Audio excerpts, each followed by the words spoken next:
if he's going up against an AP top. Not too uncommon for him to actually get to a Chalice. Yeah, so that does happen with some champions. We had a discussion when the item first came out. I'm thinking Athene's might actually be pretty good on Swain, actually. Because he's gonna be still in the middle of the fights. He's gonna be doing a lot of sustained damage, and if you get the kills, if you get the assist, there's the many you need to stay in those fights. Yeah, that is true. It is actually the big thing with it is how it builds off of Chalice. And I'm assuming my mic is just like blasting right now. I just realized we had the TSM guys all sitting on here, and they're very quiet. They're a little bit quiet, but we'll figure it out. But this should be a pretty fun match. The Chalice is interesting because Chalice on Swain, the mana early is definitely huge. If you go a tier into a Chalice, that's definitely nice. I don't know. I'm just so concerned about the mana pool is nice, or the mana regen is nice, but I'd rather have a large mana pool and build into quick items like Glacial Shroud. If I was to go Glacial Shroud on Swain, then instead of having mana regen, I have a massive mana pool, and I'm incredibly tanky. And I think that's also just the fact that Frozen Heart is such an all-around OP item, and champions like Ryze and Urgot, a lot of what makes them so incredibly powerful is the fact that they have, they build right into that Frozen Heart, and we actually see Urgot banned right off the bat, even though he was nerfed. He's still going to be that strong, and the issue is he's just now, instead of being unkillable, he's only 95% unkillable. So just because a champion receives a nerf does not mean that they're completely they're just gone from competitive play. They still stick around, but also keep in mind though that a lot of the champs that we've been seeing on the back line, namely like Urgot, Kog'Maw, Varus. Urgot was the only one of those three that actually received nerfs. Kog'Maw is still ridiculously strong. Varus is still looking for his spot, but very versatile in the back lane and reducing all that healing. But first pick for Millennium will be the Morgana, so very safe in the mid lane. I'm kind of curious how Varus is going to where he's going to find his spot, because right when he released, we saw a number of teams, particularly EU teams, really excited about Varus and playing him, and like he was just such a strong champion. And it was an interesting kind of mix between Kog'Maw and Ashe. He had a little bit of burst damage as well, so that was definitely nice. His laning was very strong with his range and his burst. But I don't know, he's kind of fallen off since then. And I think teams recognize the lack of mobility and just the fact that, okay, if I want these disables, I'd rather have Ashe, because the volley range it's an extra 400 or 500 range on the range of Varus' slow. So volley just has such a long range, and the fact that the Ashe arrow is so much more powerful for initiation, it has a much wider hitbox. That's kind of why we're seeing that. But definitely a lot of solid picks right here so far. Yeah, but I think Varus, when he came out, the mentality was late game pick, because Mundo's still a popular jungler. Morgana has always been popular, already pretty popular as well. A lot of regen.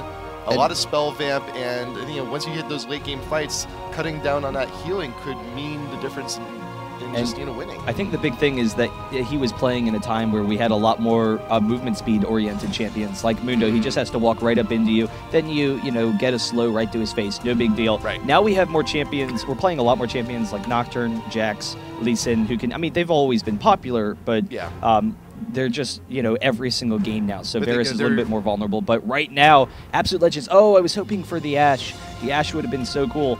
But, regardless, we have some nice teams. Maokai and Morgana is such an aggressive mid lane. And normally Morgana would be, just kind of a passive sit back and farm.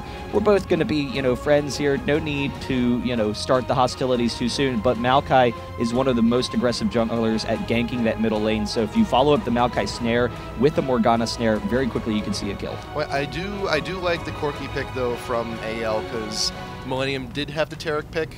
There's going to be a lot of extra armor in the bot lane. There's got to be some way to get some extra damage to shred that armor to try and actually get through if you're going to be going for S. And even then, still, you got a Soraka. You're going to have some armor yourself. There's a lot of sustain on your own. So I think I like the quirky pick. Quirky Soraka is just one of the strongest lanes in the game. It's it's always a strong pick. Graves definitely makes sense for a pickup here. Warwick in the top. That's actually going to be pretty interesting. So Sivir Wow. Okay. I like so it. I like the pick. yeah, I like it. and the nice thing, with their team, they could go a number of ways. Well, we'll see what they here's end the up thing. going. I'd rather have the Sivir pick because you just like Sivir. because you Come have well, I do like Sivir, but the thing is though the rest of the team is a lot of hard stuns and roots, and the biggest part of Sivir's damage output. Especially in team fights, is getting both hits of the boomerang blade. If you're gonna go ahead and keep them still, you're gonna guarantee it. MF, I like MF a little bit better. See, the issue with Sivir, she has a lot of burst in lane, but in team fights, she's not a really bursty character. And so Warwick and Morgana, you're looking to just suppress someone, take them down immediately, and that's what you want to do. If you have Sivir, maybe you don't have enough damage to take them down. The nice thing about Sivir would have been the ultimate in particular. So the ultimate to allow them to engage, kind of when they want to. And stacking with the attack speed steroid from Warwick as well. Right, but I definitely, Miss Fortune is a really, nice pick as well. We haven't seen Miss Fortune in a while, but she's actually a really strong bottom lane. And I think when Miss Fortune was really popular, it was back when, AD characters, they would go mid, and so Miss Fortune was one of the strongest at controlling a lane, and then you had the movement speed where you can just run all over the map, gank all over the place, get dragon, whatnot.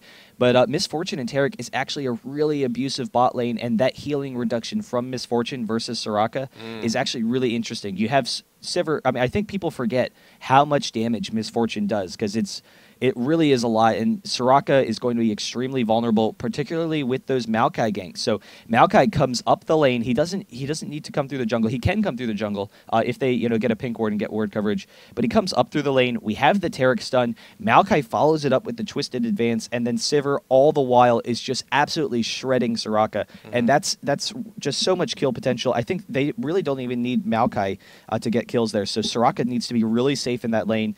Corki will generally be fine. He has the Valkyrie out of there. He's a very safe farmer. And both teams actually have a really interesting team.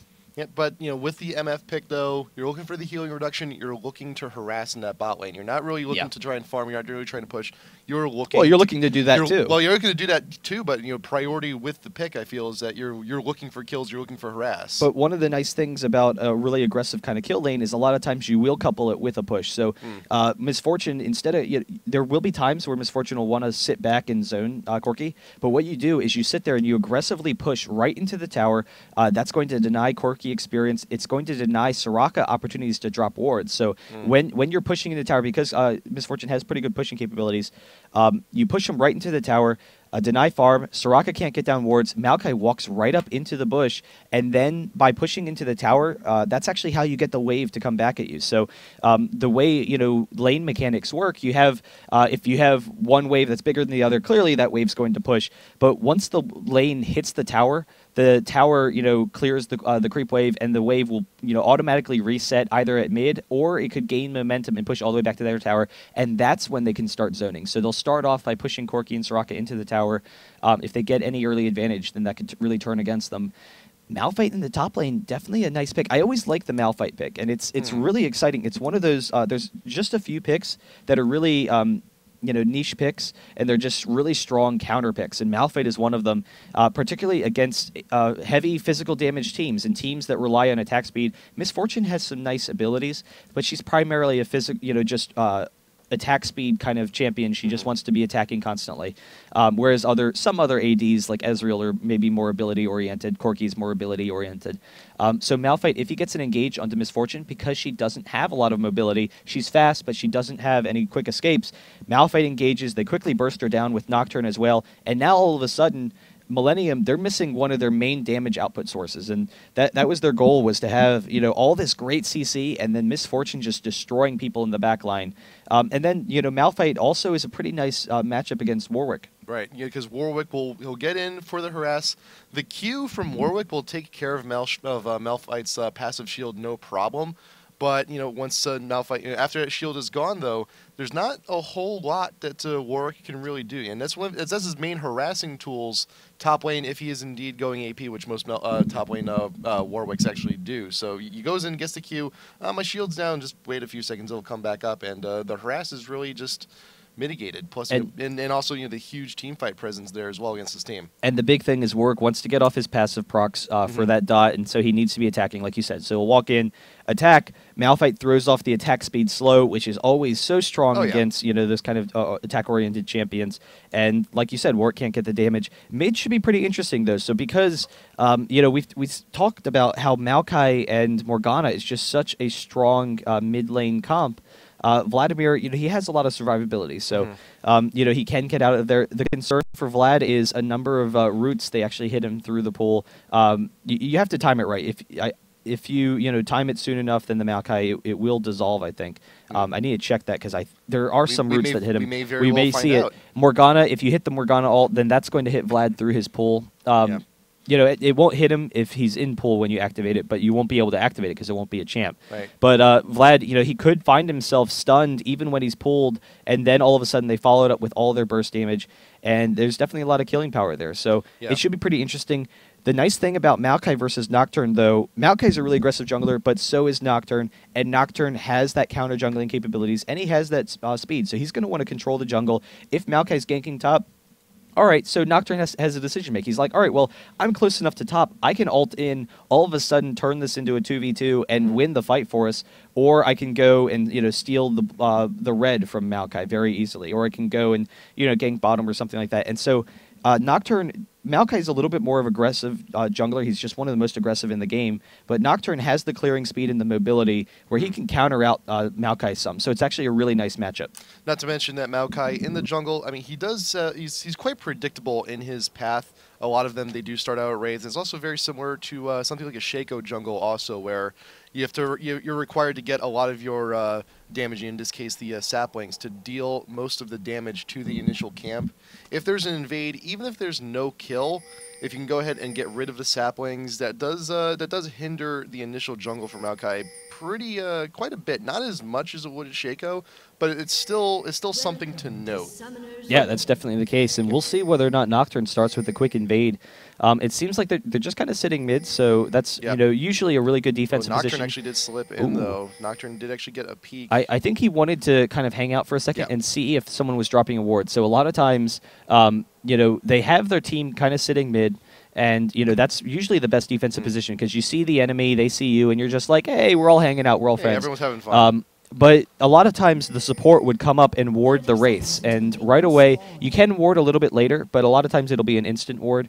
So Nocturne coming down, he kind of wanted to just see where everyone is, see if anyone was guarding the red area. He didn't notice any ward. Nocturne, so a nice little ward there. Ward is placed there into the bush. I was like, I hope she's not going to keep walking, but but Millennium did see the ward in the bush. They know it's there. But now, and also just about time. Right now, there we go. We were waiting for the invade, and Magic there, he's just waiting to do I want to buy a Twisted Advance, already kind of coming for the invade, but no. Going to get the saplings just in time. Wolves should spawn, so not going to get as many saplings down over by the blue buff as you'd usually want. You're trying to get for that invade, so he's going to need a pretty hard leash here in order to keep up his normal clear speed. I think Morgana may have accidentally taken that wolf, but it's okay. The small one. The big one's really the important thing. The big one is the big deal there. But actually, Malphite now coming on and making his presence known. Just wants to make sure he's like, oh yeah, you're definitely going to go ahead and try and get this blue. And Warwick is just going to be there to dissuade him and try and just force him out. He's like, hey, stay away from my trees. They just want to keep an eye, and that's what the Soraka ward is for. Early levels, before Vlad can hit that pole, see if we get any damage off. We actually have Kiki's getting a lot onto Warwick, and so the early ignite, he's not going to get the kill, but it does set him really far behind, and now Malphite can actually be kind of a bully in this lane, despite the regen that Warwick has. If Warwick tries to regen, the stun. We just have a nice little chunk of damage, but actually Corki retaliating a little bit. Yep, Dax actually getting a little bit too far out. They're actually getting extremely low. There goes the flash, and there we go. The first blood bot lane going to Elite Random, but the flash from MF will be able to capitalize. Yes, you will. Summer Hill going down, and Soraka's not in the best spots. Can the Bananas win? Can the Bananas get the kill?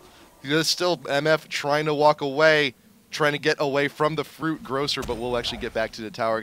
Kills going to exchange bot lane, but AL getting the better of that, getting the first blood. Yeah, definitely nice all-around play there. Mr. Leet random going down, unfortunately. So Miss Fortune definitely has a slight early advantage, and we'll be able to pick up on some of this farm. The one issue, though, is Miss Fortune is has one more health pot, but then she'll be out, and she is low right now. And because the minion wave is pushing, she's going to get a small advantage over Corki, but not a huge advantage, and she doesn't have an opportunity to recall. So despite the advantage, she's actually at a disadvantage because Corki gets the Dorans, and Miss Fortune doesn't have a chance to go back to base, and that's kind of a dangerous thing. That's also why you kind of like to push. We do see the snare going off, some nice harass. Morgana, can be vulnerable to some of that harass early on. Maokai's not too far away, though, so trying to get the gank here, trying to get aggressive here into the bot lane. But he's just waiting for his opportunity, and there are pings actually going down by the Tri-Brush. I think that's a clue that AL might want to go ahead and ward the bush, but if they do, they're going to be in for a rude surprise. He's actually waiting for Soraka to come into the bush, I think. Soraka did get a ward in the river in the bush, but that's not where Maokai is going to be. But he's actually going to go ahead and enter lane. It's going to be with two air, but he may actually still. He's actually going in on it, and he is going to get the twisted advance onto Soraka. We will have the stun to follow it up, but Miss Fortune is extremely low. Tarek as well. They do pick up the kill onto Soraka, and then back out of there with the exhaust onto Leet random. Get themselves out of there. So they will be okay. And you see the twisted advance. If you flash away during the animation, it will follow you and it will still root you. What Super Ace was trying to do is try to flash into turret range, so Maokai would be taking the free hits, but just a little bit too far off. Still gets rooted and gets killed. And MF is there we go. The flash once again, another twisted advance. This time onto Leet random. Will he be able to get the kill? Yes, but the fear from Nocturne will pick up the kill onto the MF. Tarek, will you be able to get away from this one? Your stun is not quite up yet. Will you be able to kill enough time to get it? No. And there comes the Maokai. The slap link just will not be able to do it. Q something, anything. Yes, the tail end of the Q from Maokai. Picking up the kill. Really nice positioning from Tarek, just walking himself around Maokai. And so Nocturne had to kind of spin around for a little bit there. Najik able to get a couple of early advantages.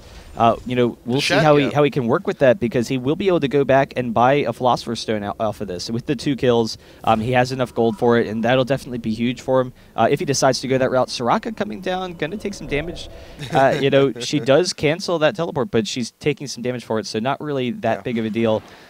Vladimir's doing pretty good mid, but really good. The thing is, Morgana in the early levels, that's when she's kind of vulnerable before she has a little bit of that burst. Yeah. So now we will see a pretty even lane matchup, but we will see more aggression out of Morgana. Yep. So, but still though, Vlad in mid with the heal summoner instead of the ignite. He's looking to, he's not really fishing for kills, but he's actually doing pretty good still on his own. And he's actually, at this point, forcing Morgana away from the wave. And Morgana's low. She has no choice. She's going to have to back soon or die. And right now, Vlad's just going to go ahead and take all that advantage. Oh, but Nocturne coming up into the top lane. We don't have a ward for Warwick, so he's going to be able to get right in there. We will have the fear. Warwick does have the flash, so he can get out of there, but the fear is actually going to break. Even so, he is going to be fine. And they're actually walking right into Maokai. Oh, he does back off. Maokai so that could have been really aggressive. To the top lane, but I think it may be a little bit too late. But Kiki's actually still going in. We have the Warwick ult, though, and Malphite is not level 6 yet, so there's definitely a huge kill potential here. We'll see if he engages. He's actually baiting him in. The ignite onto Warwick, so Warwick getting very low. We will have the twisted advance, though, into the bush, and actually one more attack, maybe another one. Sapling, go! Present, yes! Gift for everybody. And you saw Malphite, the experience bar. Look at that. He was so close to level 6, but just got there just in time. They knew that they needed to get it in before he hit 6. Yeah. So nice timing there. That was like last possible opportunity. He was about to, he was like anything, any minion die. He could have actually pinged, he could have actually dinged during that fight, but they managed to get the kill. They managed to still get it. And that little sapling, just that's troubling to be running away from a Christmas present like that. It's like, no, I don't want you. Get away from me. But still, though, right now, 5-3. Millennium actually looking pretty good here early on. The Maokai ganks are oh-so choice. 3-0-1, doing really well for himself. And, got a pretty hefty amount of gold in the wallet. Philo Stone should be the next item. You're getting aggressive in the mid, Morgana, but Vlad's got a little bit of a farm lead now after being so pushy there early on, right before Morgana backed. Corki trying to get a little bit more damage with the flash. MF is trying to get in on that, but about 100 health manages to get away, plus the Soraka heals. but Pink's Even still so, going down in mid. Ooh. even so, they are in complete control of that bottom lane. We do see Morgana able to get that blue, so that is absolutely huge. She can just range farm those minions now. Doesn't have to walk right into the harass from Vladimir, which is the concern. Vladimir has the regen advantage over Morgana, but if we see any ganks, then Morgana definitely has a lot of we'll have a lot of kill opportunities.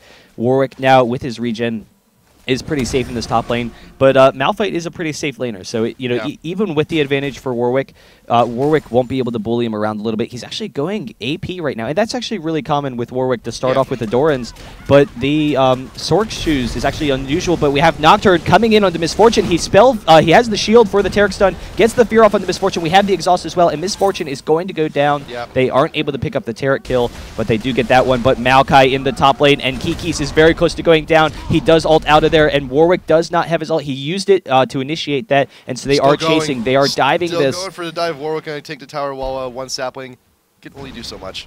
We'll stop him from going back just for a moment.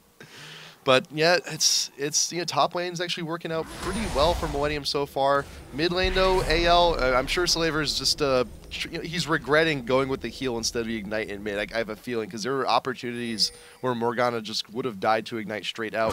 Gonna be meeting the Maokai in the jungle. Just a little bit of harass. The big thing with that though is Morgana wouldn't have allowed herself to get that low, and a lot of the time Morgana was sitting there at low health because she knew she could kind of sit there. She is getting extremely low. Vladimir just chasing her down. The shield just melts away just from the Q alone on Vlad. Yeah, and the big thing is that Vlad, because he's so aggressively pushing, that's not something you usually see, someone pushing that aggressively into Morgana. Morgana is usually the pusher.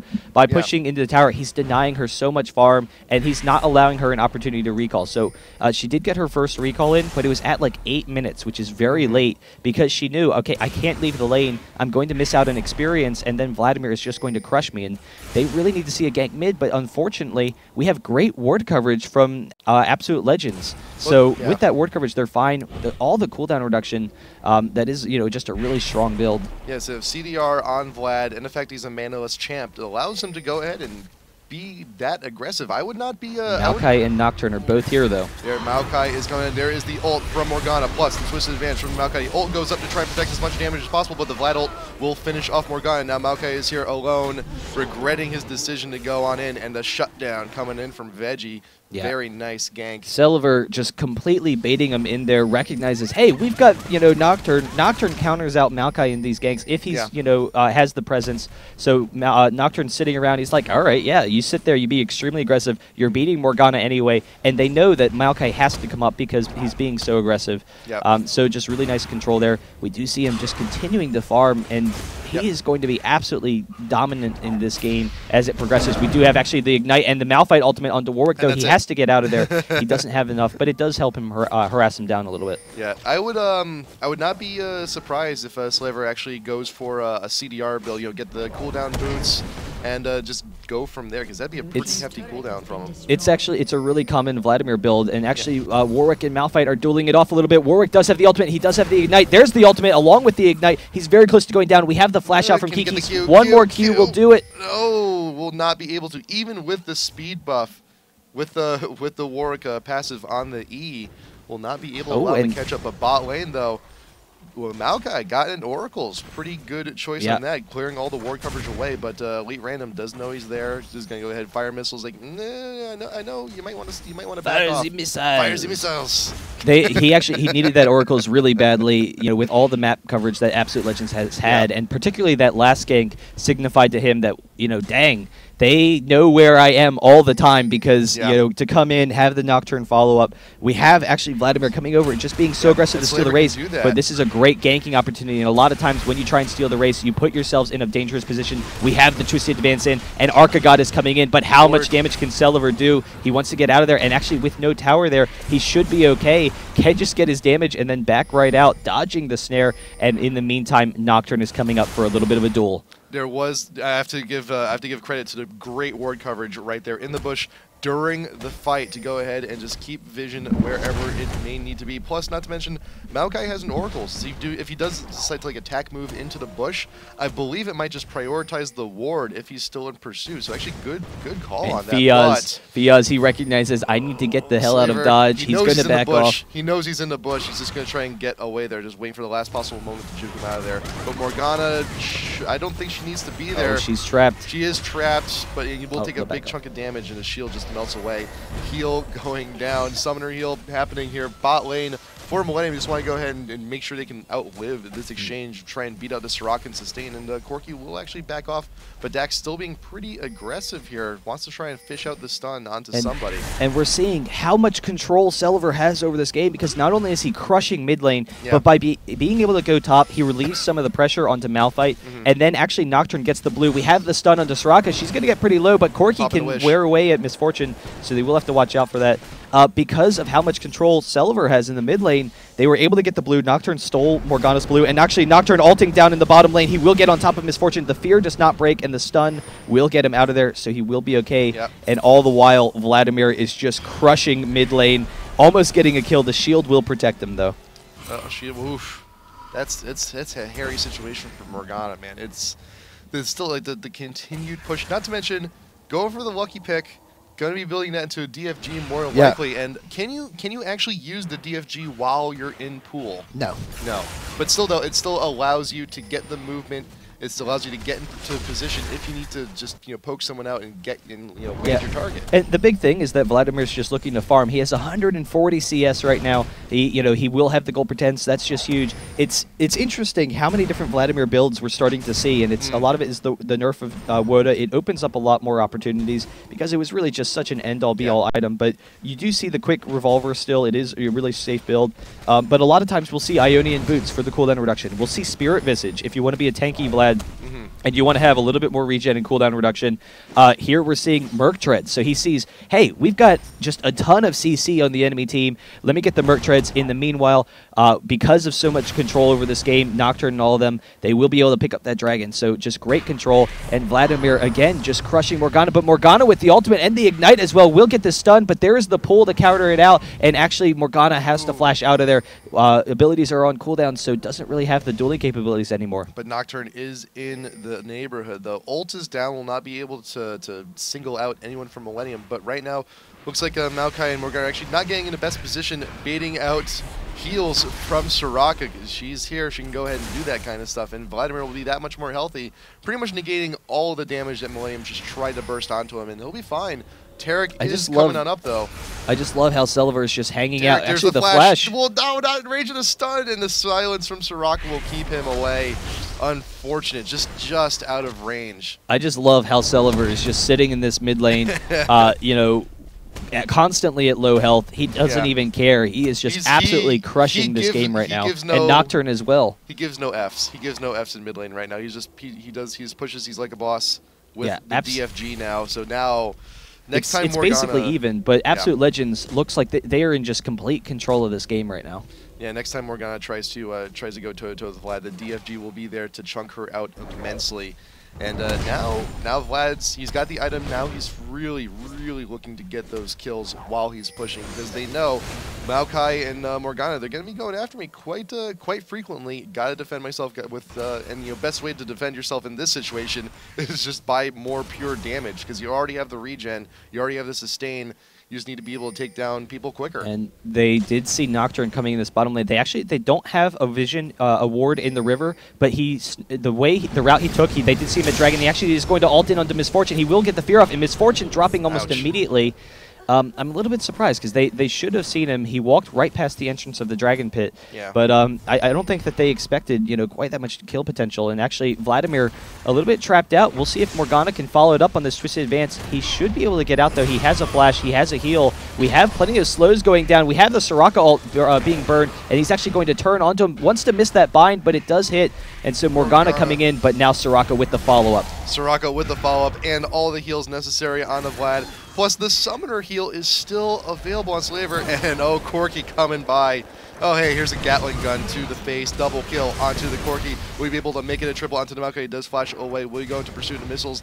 Waiting for a big one. Flash over through the turret. Will be able to pick up the triple, but Morgana will shut him down right at the own turret. But MF has got nowhere to go. This is too much damage coming in from the Vlad and all the sustain coming in from Absolute Legends.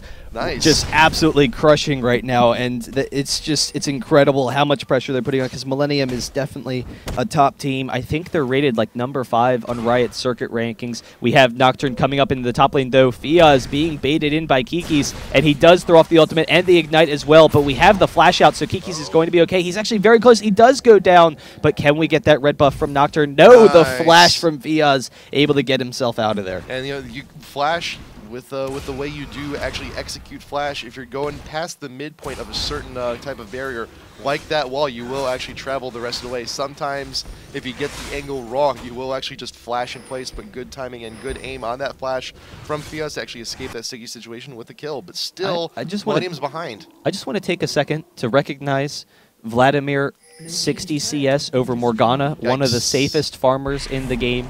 3 levels. 3 levels. 3 levels ahead. That's insane. That's absolutely insane. He doesn't even need blue buff. He doesn't even use mana. Well, you can use it for the CDR. That's incredible, but it's not something he even really needs at this point. DFG actually being used also in the mid, trying to get the kill on Morgana. Vlad does go down, and she's just Market God just has no real recourse right now. Needs the help from Maokai is just not enough to take him down. Yeah, that's definitely the case. We do see Morgana gets the bind there, but actually Nocturne with the quick engage, and his physical damage does go right through Morgana's shield, so he's able to pick it up really quickly. Soraka a little bit out of position. Corki actually able to take down Misfortune, and this head-on fight down in the bottom lane. Tarek is very close to going down, does go down, and now Maokai as well. We have Malphite coming up. There's the ultimate for Maokai. We do have the triple kill for Corki. That's the second triple kill. That's a double triple for Corki already. That's crazy. That's insane. This is how much damage Absolute Legends has right now, and even then, it's like the NBA. We'll keep stats for double triples and double triples, triple doubles. Triple doubles aren't as exciting as they are in basketball, but quadruple doubles. Yeah, double quadruples. Now it's 4x4. Now I want In and Out for lunch. Damn, that's actually maybe we make that happen. There's just too much math going on here. But still, though, Absolute Legends is in just such a commanding lead at this point in just the Vlad push in the mid, shutting down Archigod just completely. But there you go. There's a surrender. Millennium knows the disadvantageous situation they're in. He's like, you know what? Let's put this one behind us. Go into game 2, ban out the Vlad, and we'll go ahead and see what we do. Game 1 going to the former EXHCL, now Absolute Legends EU. Yeah, we'll see how they kind of deal with it. I mean, there are a number of really strong champions in their lineup. Nocturne in particular, Vlad just absolutely crushed mid. And so, when you lose to, one champion in particular so badly, that's always a consideration. However, because Nocturne had so much presence over the map, it allowed Vladimir to be as aggressive as he was. And that was a lot of the issue, was the fact that, we couldn't see any aggression from Maokai mid because of how much of a presence Veggie had over the game. He was anywhere and everywhere, just getting off the counter ganks, getting off kills left and right. And Nocturne versus Morgana, the physical damage going through the spell shield is always a nice thing, but just great play all around from EXHCL. And I said it earlier, Absolute Legends stellar at picking up new teams, and they had clg.eu, they had curse.eu, EXHCL. They're the new up and comers. They've been around for a while, but they're going to be a dominant force now that they have the Absolute Legends name. So heading into game number 2, I'm absolutely expecting a Vlad ban. Absolutely, it was just way too much of a problem, and Millennium just frankly couldn't handle it. There's just too much of a push, so much aggression, and you'd think that Morgana and Maokai would be able to handle that, but just got spiraled way too far out of control, unfortunately. Yeah, it's tough to say. I mean, I can't remember the last time I've seen a Vladimir ban. And normally I wouldn't ban it, but when you get beaten that badly, it's always a consideration. Right. I think if I don't know, there's so many champions. I think that Nocturne was probably a little bit too disruptive. Soraka with the heals, definitely helped them out some, though it really wasn't the primary factor. So we could see that Vladimir ban in the mid. And then again, though, we could be seeing we could be seeing the token champ. You know, a lot of teams have that token champ you just have to ban. Yeah. clg.na, you have the Vygar. I think we saw that some of the clg.eu, you have token the champs. Anivia. I think we saw some of the token champs in the bans actually with Yeah. you know Ari and Karthus. any number of champions. Karthus, yeah. Keston ban actually coming from Millenium too. But you know, it's I don't know. We'll have to go ahead. We'll have to see. We're going to go to a quick break, and we will be back in just a moment. Millenium versus Absolute Legends EU IPL5 EU qualifier number 2. We'll be back in just a little bit. Stay tuned.